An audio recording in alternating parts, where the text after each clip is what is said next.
Assalamualaikum warahmatullahi wabarakatuh. Halo teman-teman semua, gimana kabarnya nih? Semoga teman-teman masih semangat untuk belajar ya. Kali ini ketemu lagi dengan Bunda Puspa. Alhamdulillah kita akan melakukan pembelajaran kembali. Tapi sebelum kita belajar, mari kita membaca doa agar ilmu kita bertambah dan diberikan kemudahan Allah Subhanahu wa taala. Oke? Doa sebelum belajar. Bismillahirrahmanirrahim. Rabbi zidni ilma warzuqni fahma. Ya Allah, tambahkanlah ilmuku dan pertinggikanlah kecerdasanku. Amin ya robbal alamin. Oke teman-teman, Bunda akan memberikan pembelajaran bahasa Indonesia. Mohon disimak ya. Nah, di sini kita sudah masuk tema 5, pengalamanku subtema 1, pengalamanku di rumah, muatan bahasa Indonesia. Jadi teman-teman mohon disimak video berikut ini. Next. Pertama Bunda akan menjelaskan tentang ungkapan permintaan maaf. Permintaan maaf biasanya diucapkan saat melakukan kesalahan. Jika berbuat kesalahan, segeralah meminta maaf. Gunakan kata maaf saat meminta maaf. Permintaan maaf harus diucapkan dengan santun dan menggunakan nada yang lembut. Itu ya, kalau permintaan maaf harus santun. Nadanya juga harus lembut, jangan marah-marah, oke? Next, mengidentifikasi ungkapan permintaan maaf. Permintaan maaf harus diucapkan dengan santun. Tujuannya yaitu agar orang yang mendengarnya dapat menerima permohonan maafmu. Kamu dapat menanggapinya kembali dengan mengucapkan terima kasih. Jadi kalau misalkan minta maaf sambil marah-marah, orang juga males ya untuk menerima maaf kalian. Jadi harus santun, oke? Next, menuliskan ungkapan permintaan maaf.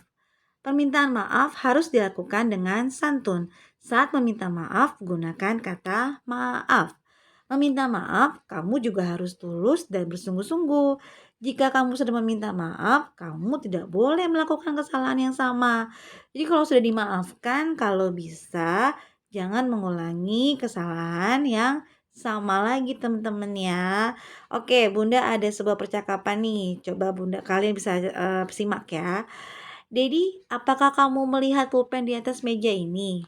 Maafkan aku, Bu. Aku tidak sengaja membuangnya ke tempat sampah. Aku kira isi tinta pulpen itu sudah habis. Iya, tidak apa-apa, Nak. Lain waktu, kamu harus memeriksa terlebih dahulu sebelum membuangnya ke tempat sampah. Baik, Bu. Nah, perilaku Dedi ini sangat baik, teman-teman, karena dia mau berterus terang kepada ibunya dan mau berkata maaf karena diawali kalimatnya dengan permintaan maafkan aku, Bu. Berarti dia sudah berani mengakui kesalahannya dan berani untuk meminta maaf. Oke?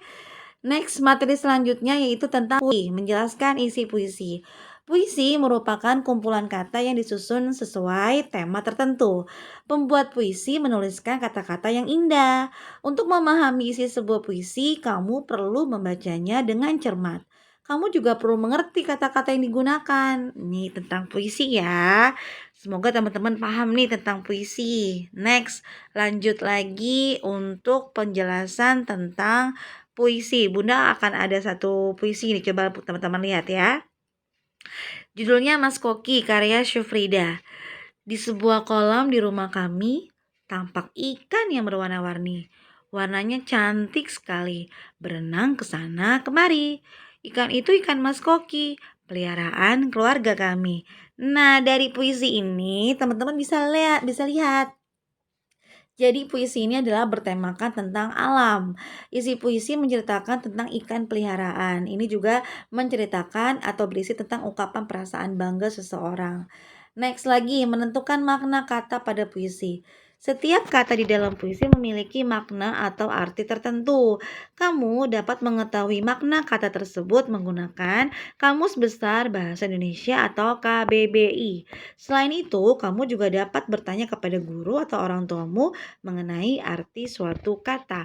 Karena biasanya di dalam puisi itu menggunakan kata-kata yang tidak sering kamu dengar. Jadi dia itu kata-katanya tuh, yang tidak sering kita dengar, sehingga ada makna tersendiri. Lihat ya, untuk memberikan tanggapan kamu perlu memperhatikan hal-hal berikut. Lihat nih, yang pertama adalah artikulasi. Artikulasi artinya kejelasan pengucapan saat membaca puisi. Sebaiknya setiap kata diucapkan dengan jelas dan tidak terburu-buru. Itu kalau kalian membaca puisi. Artikulasinya harus jelas.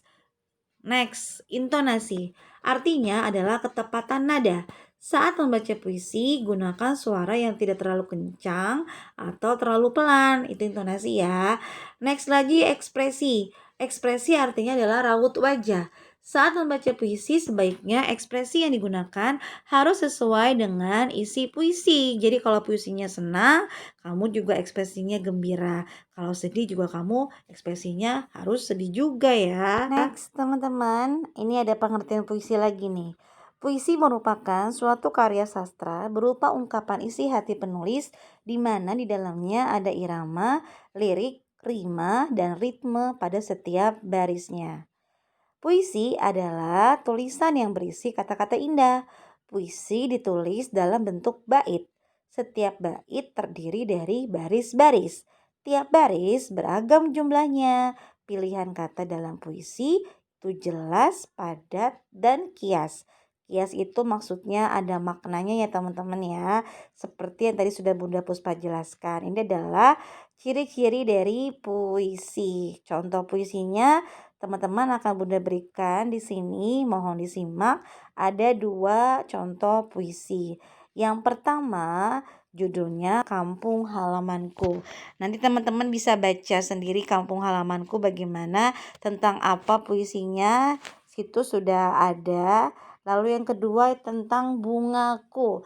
Ini juga masih bertema alam teman-teman ya. Jadi teman-teman bisa lihat apa sih bedanya puisi pertama dengan puisi kedua tadi? Apakah temanya sama tentang alam atau mungkin berbeda? Jadi teman-teman bisa membedakannya. Nih, ini baru 2 puisi yang Bunda berikan kepada teman-teman. Sebenarnya masih banyak lagi contoh-contoh puisinya. Jadi Bunda berharap untuk tugas hari ini adalah kalian akan membuat puisi dengan temanya bebas tentang apa saja dan baitnya juga bebas berapa bait yang kalian mau. Nanti puisinya dikumpulkan seperti biasa semua dikumpulkan ke Bunda Puspa semua ya. Kelas 2A maupun kelas 2B untuk sementara ini semuanya dikumpulkan ke Bunda Puspa. Nanti akan Bunda berikan link untuk pengumpulan tugasnya. Oke teman-teman, mungkin cukup sekian penjelasan dari Bunda Puspa kali ini tentang pembelajaran bahasa Indonesia. Kita sudahi dengan membaca hamdalah. Alhamdulillahirabbil alamin.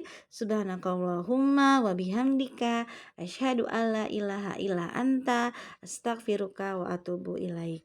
Wassalamualaikum warahmatullahi wabarakatuh.